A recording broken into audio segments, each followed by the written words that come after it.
Now, the Roman Empire internally was not very rich. Africa became the breadbasket for the Roman Empire. And except for Africa, the Roman Empire would not have been able to sustain itself. Now, the Roman presence in North Africa is going to force into being one of the great events in human history.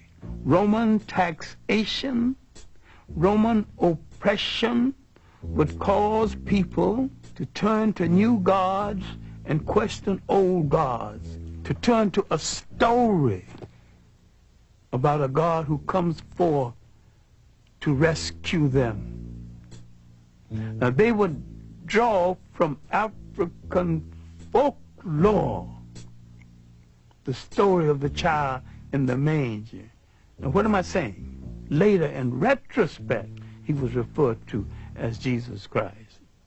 Now, you can argue about the coloration of Christ if you want to, but I can sell that very quick and we can go on to the next subject. Was he a Roman? The answer is no. Was he a Greek? The answer is still no. These were the only European types in that part of the world at the time. If he was neither Roman or Greek, he was one of those other people. And all of those other people were non-European and non-white. And he came from the other people. During that time of Roman dominance, Africans hold high military and administrative posts in the empire. The Romans and the Greeks had no color prejudice comparable to the kind of prejudice we would know later on. Otherwise, why would 3 Africans become emperors of Rome? Why would there be 3 African popes? Finally, Constantine decided to make Christianity the religion of the whole of the Roman Empire. Now we're coming to the critical period when the Roman domination of the church so corrupted the church, the Africans began some disenchantment with the Roman interpretation of Christianity.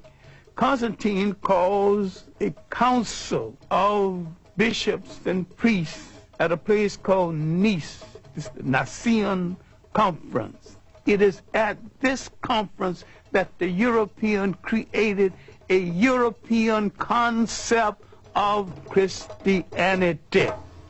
It was at this conference that they began to take the African saints out of the literature of Christianity. Now the corruption had started. The physical concept of Jesus Christ did not exist. Now, how did it come into existence? Because the Pope commissioned it to come into existence. Michelangelo painted the picture using one of his relatives as model. And that picture, one of the finest pieces of propaganda ever projected in history, has changed the minds of millions of people as who's supposed to represent God, whoever he or she is, and I have no problem with the she.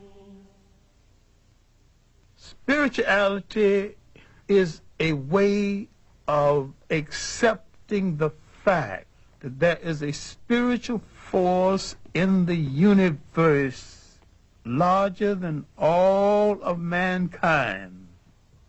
But someone had to come along and invent a word called God. And someone had to say of another God and say, mine is better than yours.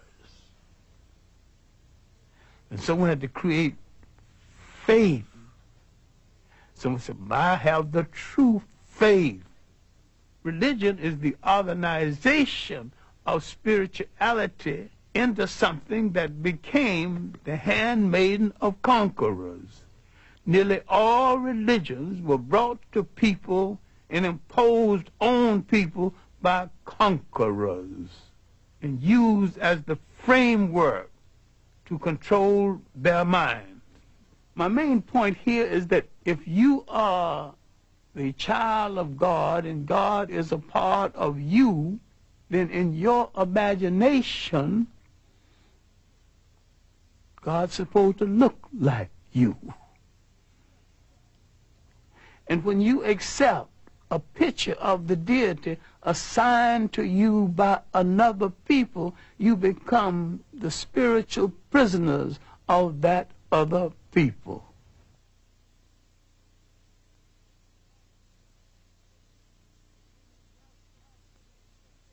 Many Africans became Roman citizens, just like many black Americans today. I have nothing to do with Africa. I'm an American. I'm a citizen. I'm an American.